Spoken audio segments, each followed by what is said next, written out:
백설공주. 옛날 어느 나라에 눈처럼 하얀 피부를 가진 예쁜 공주가 태어났어요. 공주의 피부는 너무나도 하얘서 사람들은 그녀를 백설공주라고 불렀답니다. 하지만 안타깝게도 백설공주의 엄마는 공주가 태어난 지 얼마 되지 않아 세상을 떠났고, 왕은 외로움을 이기지 못해 다시 결혼을 했어요. 새 왕비는 매우 아름다웠지만 마음은 얼음처럼 차갑고 질투가 많은 사람이었어요. 왕비는 매일 요술거울에게 물었어요. 거울아, 거울아, 이 세상에서 누가 제일 예쁘니? 거울은 항상 대답했죠. 왕비님이 가장 아름다우십니다. 왕비는 이 말을 들어야만 마음이 놓였어요. 하지만 어느 날 거울이 이렇게 말했어요. 이제는 백설공주가 가장 아름답습니다. 그 순간 왕비의 눈빛은 차가워졌고 질투심에 가득 찬 왕비는 백설공주를 없애기로 마음먹었어요. 왕비는 사냥꾼을 불러 명령했어요. 백설공주를 숲으로 데려가 다시는 돌아오지 못하게 없애버리거라. 하지만 착한 사냥꾼은 공주의 맑은 눈을 보고 차마 해치지 못했어요. 그는 공주에게 숲속 깊은 곳으로 가서 절대 성으로 돌아오지 말라고 당부했어요. 백설공주는 울면서 깊은 숲속으로 도망쳤죠. 숲속을 헤매던 공주는 작은 오두막 하나를 발견했어요. 그 오두막에는 모든 것이 7개였어요. 침대도 7개, 의자도 7개, 숟가락과 그릇도 모두 7개씩이었죠. 하지만 모두 작고 귀여운 크기였어요. 지친 백설공주는 잠시 눕고 싶었어요. 침대가 작아서 하나로는 잘 수 없었기에 7개의 침대를 나란히 모아 그 위에 누웠답니다. 잠시 후 오두막의 주인인 7명의 난쟁이들이 집으로 돌아왔어요. 그리고 침대 위에 잠든 예쁜 소녀를 보고 깜짝 놀랐죠. 공주는 난쟁이들의 소리에 잠에서 깨어나 인사했어요. 안녕하세요. 저는 백설공주예요. 갈 곳이 없어서 그런데 여기서 잠시 지내도 될까요? 난쟁이들은 공주의 이야기를 듣고 기쁜 마음으로 함께 지내기로 했어요. 그리고 서로 도우며 따뜻한 하루하루를 보내게 되었죠. 그런데 그 무렵 왕비는 다시 요술거울에게 물었어요. 거울아, 거울아, 이 세상에서 누가 가장 예쁘니? 왕비는 자신이 가장 예쁘다고 할 줄 알고 기대감에 부풀었어요.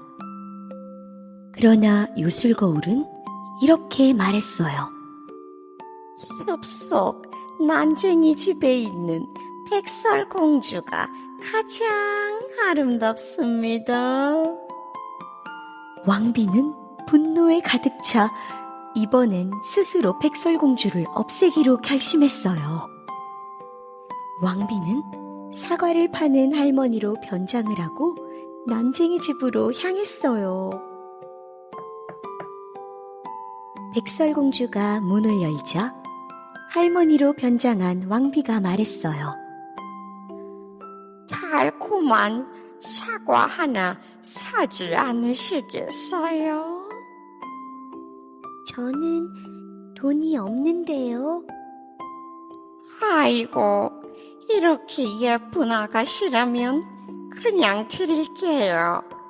한 입 드셔보세요. 마음씨 착한 백설공주는 아무 의심 없이 사과를 한 입 베어 물었고 그 자리에서 그대로 쓰러지고 말았어요. 왕비가 꺼낸 사과는 독이 든 사과였던 거예요. 왕비는 씩 웃으며 조용히 성으로 돌아갔죠. 얼마 후 집으로 돌아온 난쟁이들은 쓰러져 있는 백설공주를 발견했어요. 놀란 난쟁이들은 백설공주를 유리관에 눕히고 매일매일 곁을 지켰답니다. 그러던 어느 날 멀리서 한 왕자가 숲속을 지나가다 유리관 속 백설공주를 보게 되었어요. 이렇게 아름다운 공주를 본 적이 없어요. 안타까운 사연을 들은 왕자는 조심스럽게 공주의 손을 잡고 조용히 입맞춤을 했어요. 그러자 놀랍게도 백설공주가 눈을 떴어요. 왕비의 저주는 사라졌고 공주는 다시 살아났답니다. 백설공주는 왕자와 함께 아름다운 성으로 떠났고 7 난쟁이들은 아쉬운 마음을 뒤로한 채 손을 흔들며 공주를 배웅했어요. 그리고 백설공주는 오랫동안 행복하게 살았답니다.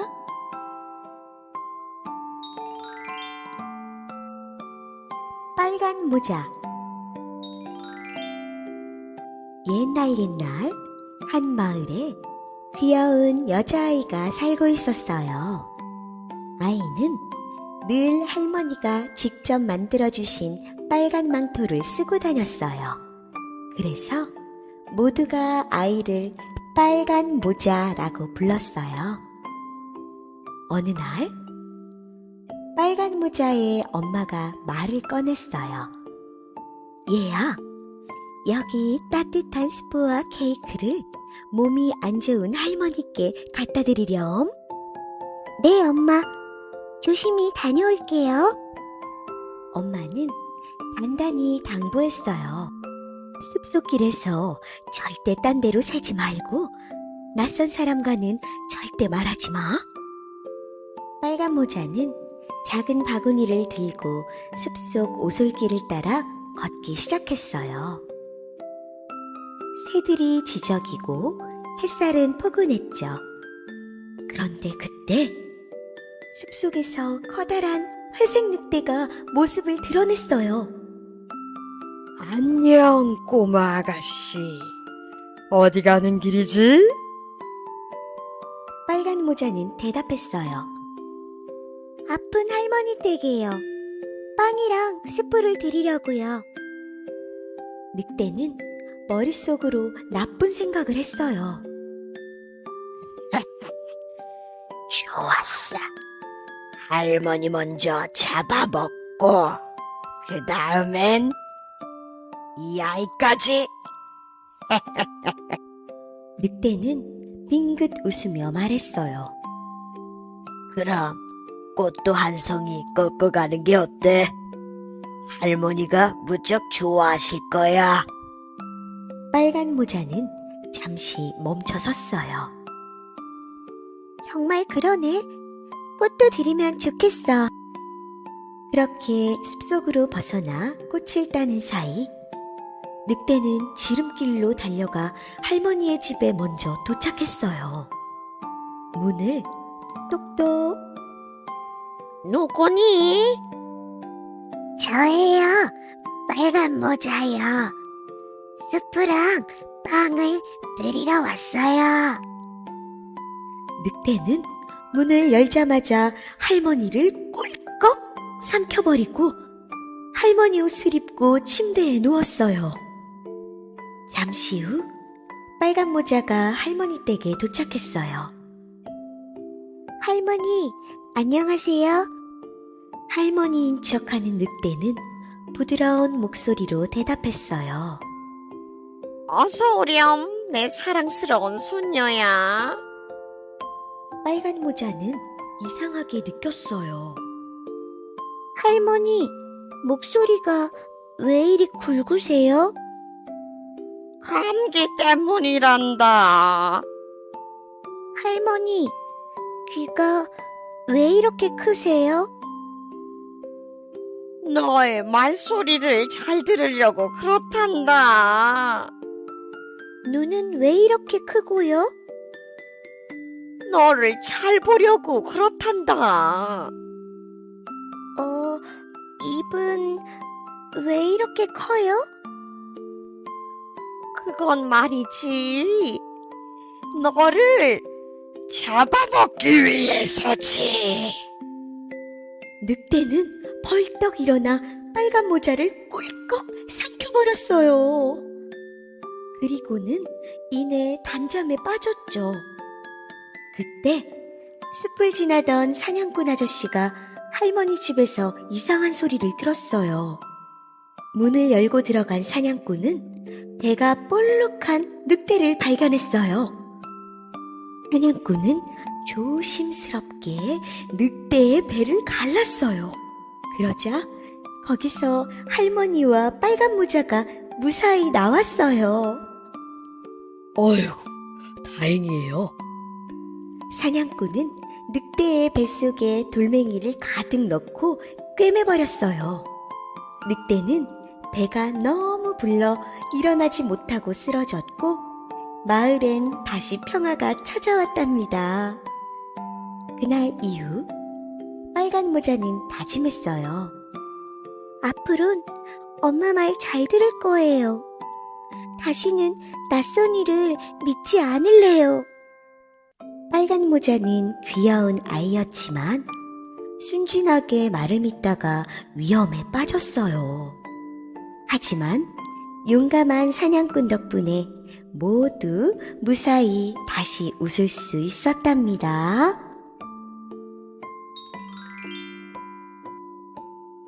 헨젤과 그레텔. 옛날 아주 깊은 숲속 작고 허름한 오두막에 헨젤과 그레텔이라는 남매가 살고 있었어요. 그들의 아빠는 가난한 나무꾼이었고 새어머니와 함께 힘겹게 하루하루를 살아가고 있었죠. 어느 날 집안에 먹을 것이 바닥나자 새어머니는 조용히 아빠에게 속삭였어요. 아이들을 숲에 데려다 놓고 오는 게 어때요? 아빠는 깜짝 놀라 되물었어요. 뭐라고요? 아이들을 숲에 버리자고요? 아이들이 있어봐야 먹을 것만 더 줄어들잖아요. 이러다 우리도 굶어 죽겠어요. 새어머니는 끝내 아빠를 설득했어요. 내일 아침 숲 가장 깊은 곳에 두고 오면 절대 집으로 못 돌아올 거예요. 그날 밤 헨젤은 우연히 그 말을 듣고 말았어요. 잠든 척하던 헨젤은 모두가 잠든 후 조용히 일어나 주머니에 반짝이는 하얀 자갈을 가득 담았어요. 다음 날 아침, 네 사람은 숲을 향해 걸어갔어요. 헨젤은 걸으면서 주머니 속 자갈을 하나씩 몰래 떨어뜨렸어요. 조금씩 조용히 집으로 돌아갈 길을 만들기 위해서요. 숲 깊숙한 곳에 도착하자 아빠는 아이들에게 빵을 나눠주며 말했어요. 길이 험하니 여기서 이걸 먹고 잠시 쉬고 있거라. 얌전히 기다리고 있으면 금방 돌아올게. 하지만 어른들은 돌아오지 않았고 두 남매만 숲에 남겨졌어요. 날은 어두워지고 숲에는 이상한 소리들만 가득했어요. 그레텔은 덜덜 떨며 말했어요. 오빠, 무서워. 헨젤은 그레텔의 손을 꼭 잡고 말했어요. 걱정 마. 내가 자갈로 길을 표시해뒀어. 달이 떠오르자 자갈들이 달빛에 반짝였어요. 헨젤과 그레텔은 반짝이는 자갈들을 따라 조심조심 집으로 돌아갔답니다. 얘들아, 너희가 어떻게? 깜짝 놀란 새어머니를 향해 그레텔은 웃으며 말했어요. 오빠가 뿌려둔 자갈 덕분이에요. 며칠 뒤 또다시 끔찍한 계획이 시작됐어요. 이번엔 새어머니가 밤새 헨젤이 밖에 나가지 못하게 막았고 헨젤은 자갈을 구하지 못했어요. 다음날 숲으로 가는 길에 헨젤은 조심조심 자갈 대신 빵 조각을 떨어뜨렸어요. 하지만 숲속의 새들이 모두 쪼아먹고 말았죠. 그날 밤 헨젤과 그레텔은 길을 완전히 잃고 말았어요. 걷고 또 걷던 두 남매 앞에 기묘한 집 하나가 나타났어요. 지붕은 설탕, 벽은 초콜릿, 창틀은 쿠키로 만들어진 꿈속에서나 볼 법한 과자로 만들어진 집이었어요. 우와, 진짜 집이야. 한 입만 먹어도 되겠지?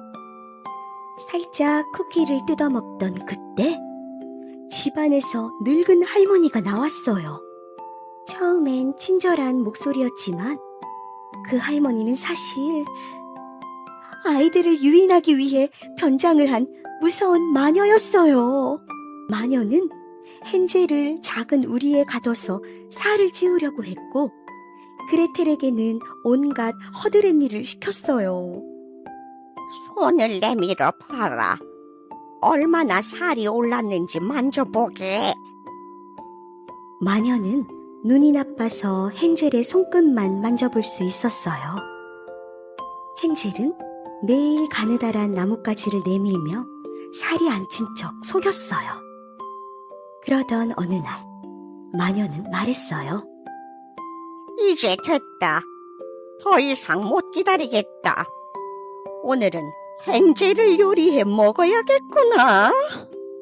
그레텔, 오븐을 태워라. 어서! 그레텔은 용기를 내어 말했어요. 여기요. 안쪽을 한번 봐보세요.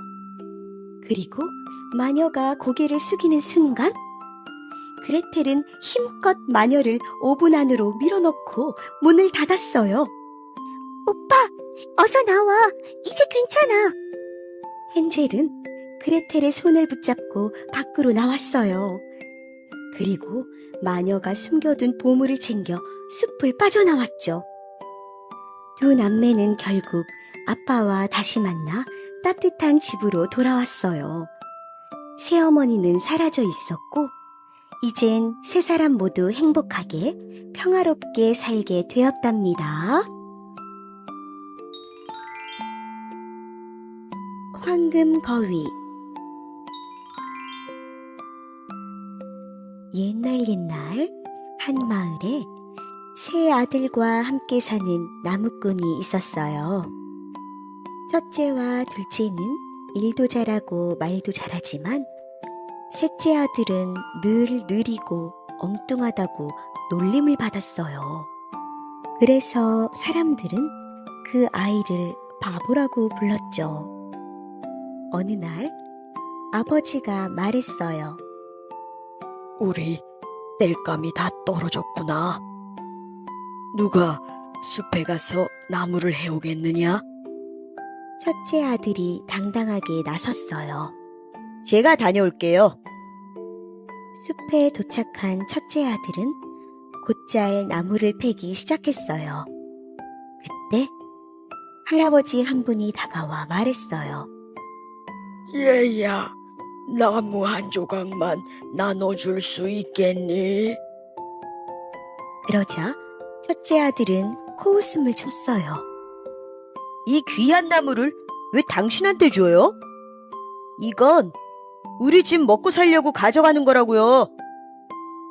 그 순간 나무도 도끼도 이상하게 무거워지며 움직이지 않게 되었어요. 첫째는 그대로 집으로 돌아갈 수밖에 없었죠.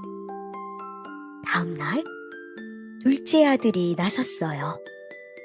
이번엔 내가 다녀올게요. 하지만 똑같이 할아버지가 나무를 부탁하자 둘째도 거절했어요. 에이, 귀찮게 하지 마세요. 결과는 같았어요. 도끼는 멈추고 나무는 썩어버렸죠. 마지막으로 느리고 엉뚱하다고 놀림받던 셋째 아들이 말했어요. 그럼 제가 가볼게요. 형들은 비웃으며 말했어요. 너 같은 게 무슨 나무를 해와? 하지만 아버지는 조용히 도끼를 내어주며 말했어요. 다치지 않게 조심하렴. 숲에 도착한 셋째 아들은 조심조심 도끼질을 시작했어요. 그때 허름한 옷을 입은 할아버지가 나타났어요. 얘야, 나무 한 조각만 나눠줄 수 있겠니? 셋째는 망설임 없이 도끼를 내려놓고 부드럽게 말했어요. 물론이죠. 여기요.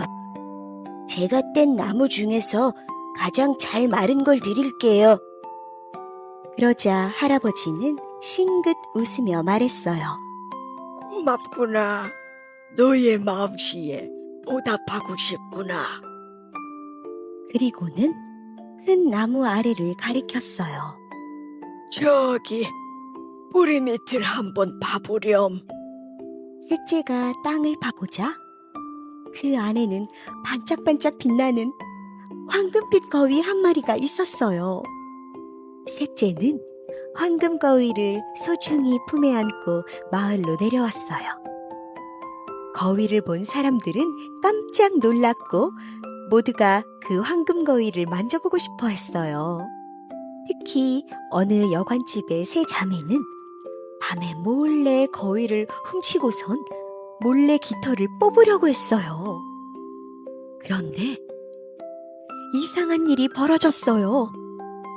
첫째가 거위에 손을 대자 손이 떨어지지 않았고, 둘째가 언니를 잡자 또 둘째가 붙었고, 셋째가 놀라서 둘째를 당기자 세 자매가 줄줄이 달라붙어 버린 거예요.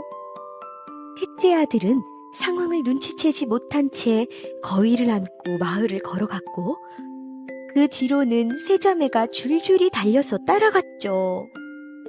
지나가는 사람마다 신기해서 따라붙고 손을 댔다가 그대로 쭉 붙어버렸어요. 그 모습을 본 성 아내 왕은 크게 웃었어요. 이렇게 웃은 건 처음이로구나. 사실 그 왕은 웃지 못하는 딸 때문에 걱정이 많았는데, 황금 거위를 안고 줄줄이 끌려다니는 사람들을 본 공주는 처음으로 크게 소리내어 웃었어요. 왕은 너무 기뻐서 말했어요. 이 청년이야말로 내 딸을 웃게 한 유일한 사람이다. 내 사위로 삼고 싶구나. 그리고 정말 셋째 아들은 왕의 사위가 되어 따뜻한 성에서 행복하게 살게 되었답니다. 요정들과 구두장이.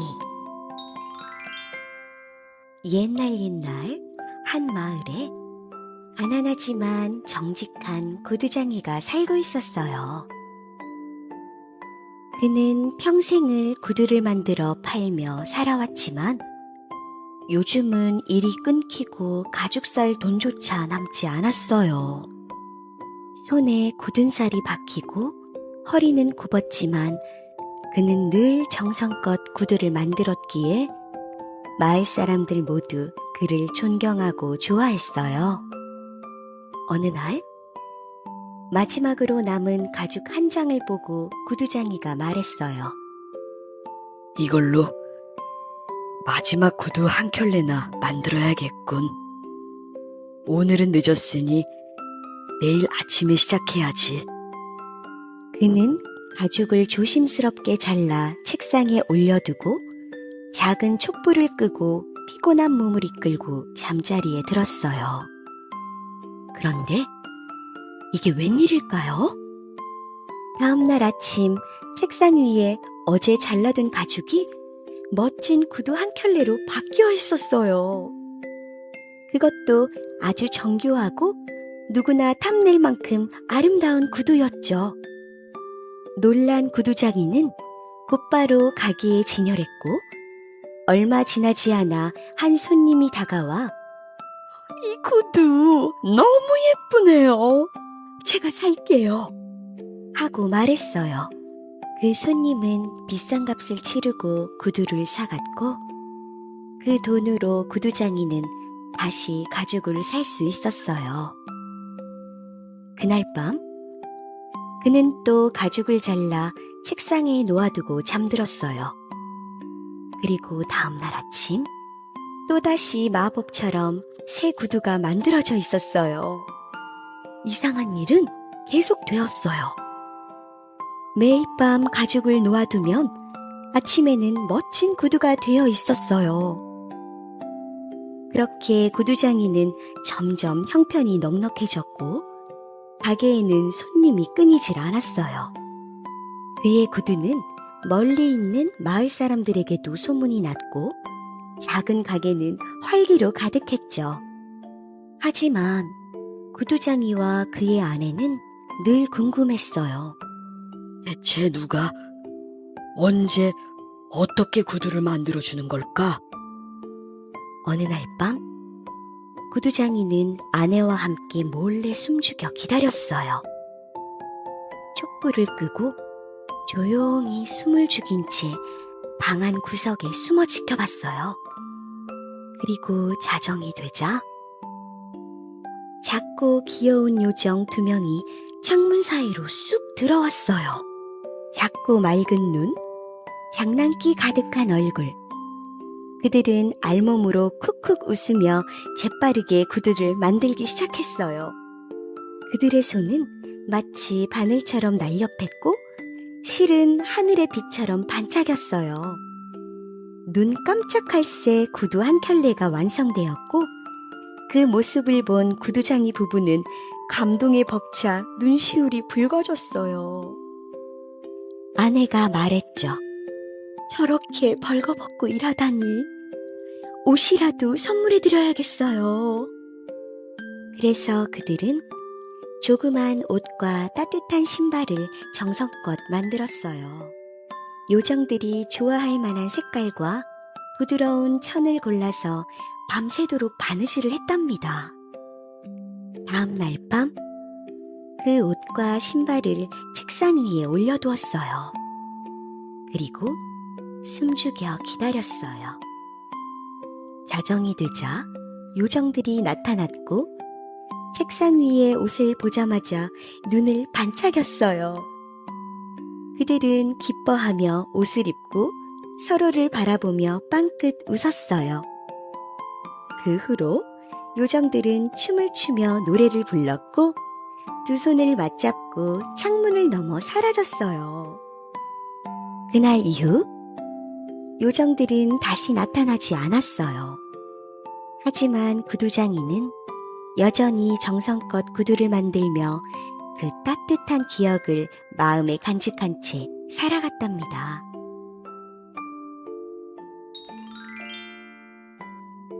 브레멘 음악대. 옛날 한 농장에 늙은 당나귀가 살고 있었어요. 당나귀는 나이가 들어 힘이 빠지고 일을 제대로 하지 못하게 되자 주인은 그를 쫓아내려고 했어요. 이를 눈치챈 당나귀는 슬프게 중얼거렸어요. 이대로 쓸모없는 늙은이로 살 순 없어. 브레멘에 가서 음악가가 될 거야. 그래서 당나귀는 짐을 챙겨 조용히 농장을 떠났어요. 길가에는 낙엽이 나뭇가지처럼 흩어져 있었고 바람은 그의 귀를 살랑살랑 간지렸어요. 그렇게 당나귀는 천천히 길을 나섰죠. 한참을 걷던 중 그는 길모퉁이 그늘 아래 누워있던 늙은 개를 만났어요. 개는 헐떡이며 힘없이 말했어요. 나는 늙어서 사냥도 못하고 주인에게 버림받았어. 당나귀가 말했어요. 너도 쫓겨났구나. 나랑 같이 브레멘으로 가자. 우리 음악대가 되자. 개는 반쯤 감긴 눈을 번쩍 뜨며 꼬리를 살랑였어요. 멋진 생각이야. 나도 갈게. 내가 짖으면 아주 우렁차다고. 조금 더 가다가 키 작은 울타리 옆에 앉아 슬프게 우는 수탉을 만났어요. 그녀는 목을 길게 빼고 울고 있었어요. 당나귀가 물었어요. 왜 그렇게 슬프게 울고 있니? 수탉은 눈물을 글썽이며 말했죠.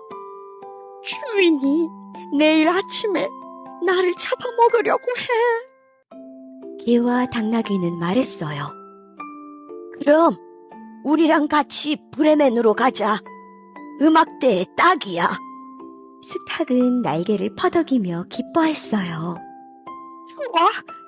나의 울음소리는 아침 햇살보다 힘차다고. 셋은 즐겁게 길을 걷다가 커다란 나무 아래서 웅크리고 있는 고양이를 만났어요. 고양이는 꼬리를 웅크린 채 슬픈 눈빛으로 그들을 바라봤어요. 개가 물었어요. 왜 그렇게 울상이야? 고양이는 한숨을 쉬며 대답했어요.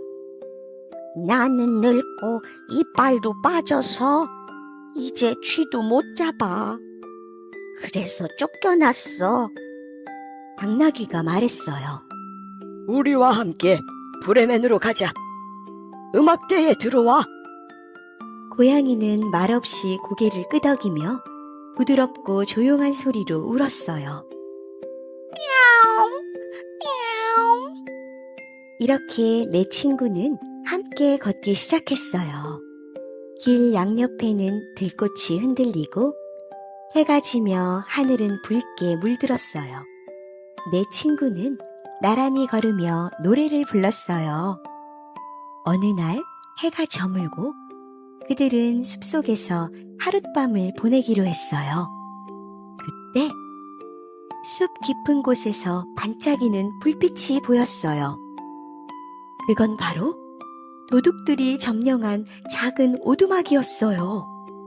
당나귀가 말했어요. 우리 저 집에서 쉴 수 있으면 좋겠는데. 그들은 머리를 맞대고 작전을 짰어요. 당나귀는 창문 앞에 섰고 개는 당나귀 등에 올라탔어요.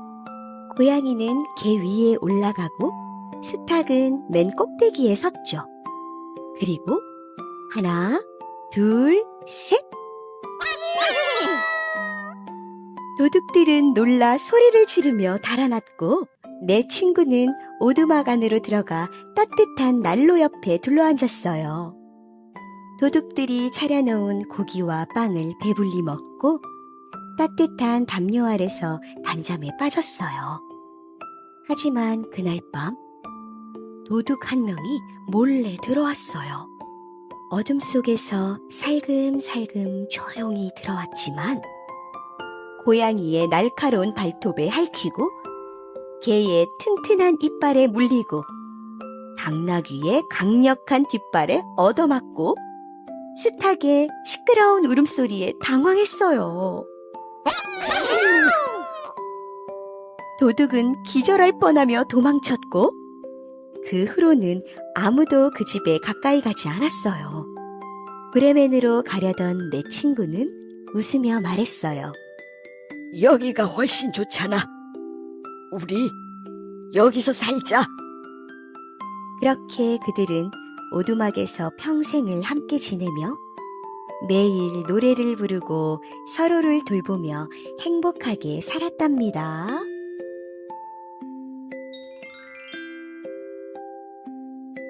라푼젤. 옛날 어느 마을에 한 부부가 살고 있었어요. 두 사람은 오랫동안 아이를 기다렸고 마침내 소중한 아기가 뱃속에 찾아왔죠. 부부가 사는 집 옆에는 높은 담장으로 둘러싸인 마녀의 정원이 있었어요. 그 정원에는 신비로운 채소와 꽃들이 가득 자라고 있었죠. 어느 날 아기를 가진 아내는 그 정원에서 자라는 라푼젤이라는 푸른 풀이 너무나 먹고 싶어졌어요. 저 풀을 꼭 먹어야 할 것 같아요. 그래야 아이를 건강하게 낳을 수 있을 것 같아요. 걱정이 된 남편은 밤이 되자 몰래 정원에 들어가 라푼젤을 따왔어요. 아내는 그것을 먹고 건강을 되찾았죠. 그런데 그 맛이 너무 좋아 계속 더 먹고 싶어졌어요. 남편이 다시 정원에 들어갔을 때 이번엔 마녀에게 들키고 말았어요. 마녀는 무섭게 말했죠. 내 정원에서 내 풀을 몰래 훔치다니 벌을 받아야겠구나. 하지만 네 아내가 낳은 아기를 나에게 넘긴다면 용서해주지. 남편은 두려운 마음에 마녀의 말에 따를 수밖에 없었어요. 그렇게 태어난 아기는 아주 아름다운 여자아이였어요. 마녀는 아이의 이름을 라푼젤이라 지었고 깊은 숲속에 있는 아주 높은 탑에 가두었어요. 그 탑에는 문도 계단도 없고 오직 작은 창문 하나만 있었죠. 라푼젤은 점점 자라났고 머리카락은 금빛 햇살처럼 반짝이며 점점 더 길어졌어요. 그 머리카락은 너무나 길고 풍성해서 바닥에 닿고도 한참을 더 끌릴 만큼이었죠. 꼼짝할 수 없는 높은 탑 안에서 라푼젤은 매일 창밖을 바라보며 노래를 불렀어요. 긴 머리카락을 빗으며 바람이 불 때마다 멀리 휘날리는 머리카락을 보며 바깥 세상을 자유롭게 누비는 날을 꿈꿨답니다. 마녀는 라푼젤의 머리카락을 이용해 탑을 오르내렸어요. 라푼젤, 라푼젤, 네 머리카락을 내려다오. 그러면 라푼젤은 긴 머리카락을 창밖으로 내려뜨렸고 마녀는 그것을 타고 탑을 오르내렸죠. 어느 날 근처를 지나던 한 왕자가 라푼젤의 노랫소리를 듣게 되었어요. 그 목소리는 너무나도 아름다워 왕자는 노래가 들려오는 곳을 따라 탑 근처까지 다가갔어요. 하지만 탑에는 문도 계단도 없어 라푼젤을 만날 수 없었어요. 그때 왕자는 이 높은 탑에 누군가 갇혀 있다는 것을 깨닫고 꼭 구해줘야겠다고 생각했죠. 며칠 뒤 왕자는 숲속에서 마녀가 외치는 소리를 들었어요. 라푼젤, 라푼젤, 네 머리카락을 내려다오. 왕자는 그 말을 마음에 새기고 마녀가 떠난 뒤 조심스럽게 탑 아래에서 똑같이 외쳤어요. 라푼젤, 라푼젤, 네 머리카락을 내려다오.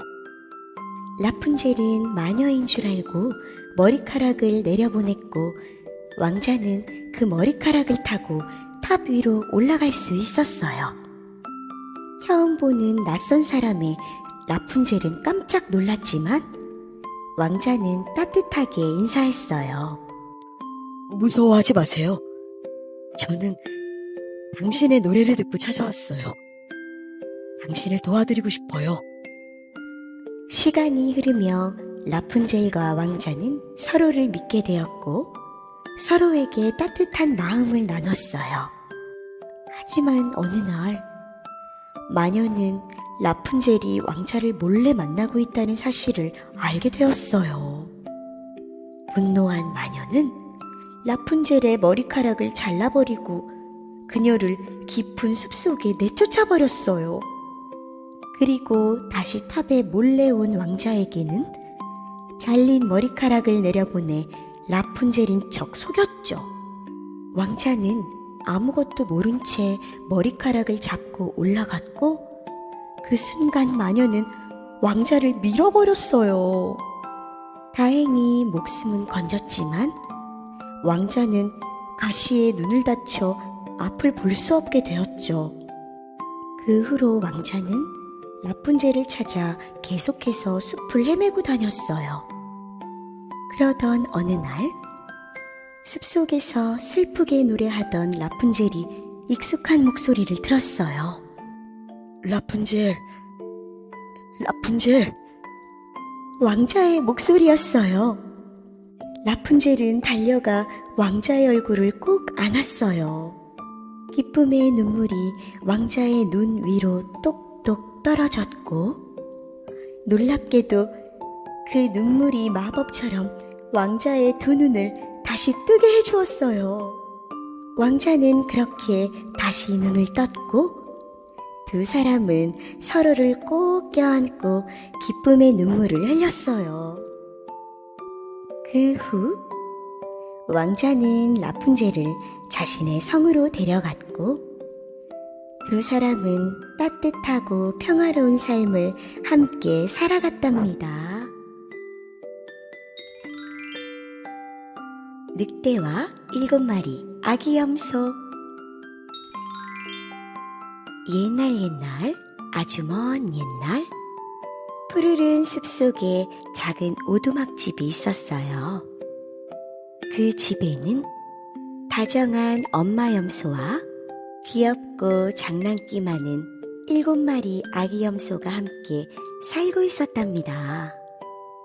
엄마 염소는 매일 아기들에게 말했어요. 얘들아, 낯선 사람은 절대 문을 열어주면 안 된다. 특히 늑대를 조심해야 해.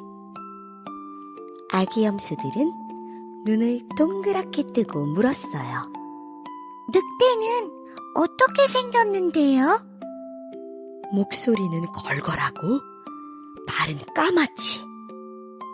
그런 늑대가 오면 절대 문을 열면 안 돼. 알겠지? 네, 엄마. 절대 안 열게요. 어느 날 엄마 염소는 시장에 가기 전에 아이들에게 다시 한번 단단히 말했어요. 얘들아, 엄마가 시장에 다녀올게. 그 사이에 누가 문을 두드리면 정말 엄마인지 아닌지 꼭 다시 한번 확인해야 한다. 네, 엄마.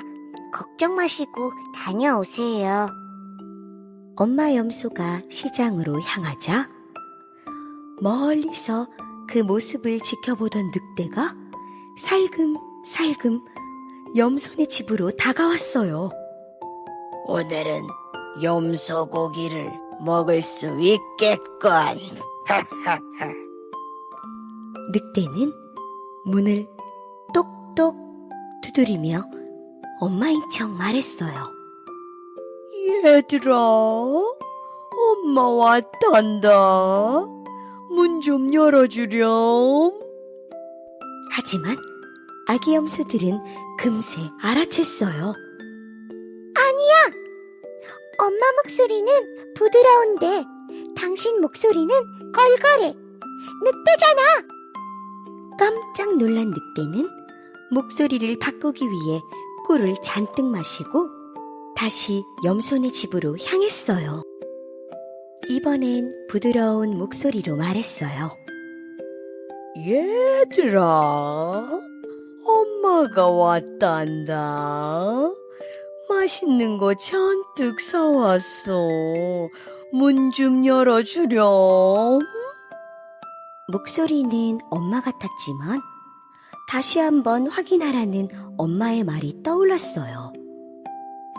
그래서 첫째 염소가 말했어요. 발을 먼저 보여줘요. 늑대가 문틈으로 발을 보여주자 까맣고 거친 발이 보였어요. 당신은 늑대야. 우리 엄마 발은 하얀색이라고. 그러자 이번에 늑대는 밀가루를 발에 잔뜩 바르고 하얗게 만든 뒤 다시 찾아왔어요.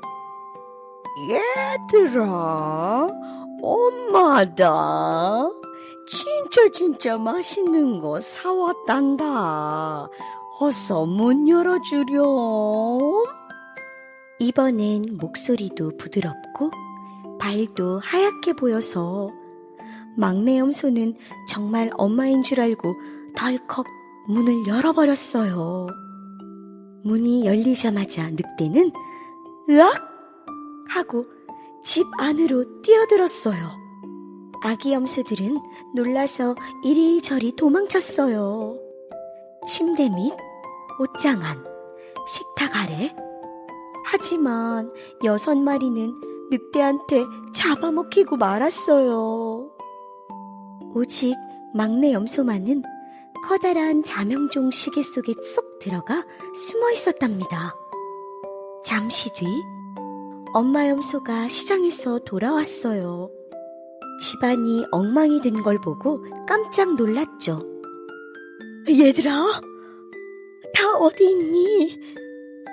그때 시계 속에서 작은 목소리가 들려왔어요. 엄마, 저예요. 막내 염소가 나와서 모든 일을 이야기해 주었어요. 엄마 염소는 막내 염소와 함께 늑대를 찾으러 조용히 숲으로 향했어요. 얼마 지나지 않아 나무 그늘 아래에서 쿨쿨 잠든 늑대를 발견했어요. 늑대의 배가 꿀렁꿀렁 움직이고 있었어요. 마치 아기 염소들이 뱃속에서 구해달라고 말하는 것 같았죠. 엄마 염소는 조심조심 다가가 늑대의 배를 살짝 갈랐어요. 그러자 안에서 엄마다. 너무 무서웠어요. 6마리 아기 염소들이 하나둘씩 나왔어요. 다행히도 아무도 다치지 않았어요. 엄마 염소는 늑대의 뱃속에 돌멩이를 한가득 넣고 실로 조용히 꿰매주었어요. 잠시 뒤 늑대는 눈을 비비며 일어났어요. 아이고, 왜 이렇게 배가 무겁지? 물 좀 마셔야겠군. 늑대는 연못으로 갔다가 돌멩이 무게를 이기지 못하고 그만 풍덩 하고 빠지고 말았어요. 그날 이후 아기 염소들은 절대 낯선 사람의 말을 믿지 않았고 서로를 더 아끼고 지켜주며 사이좋게 지냈답니다.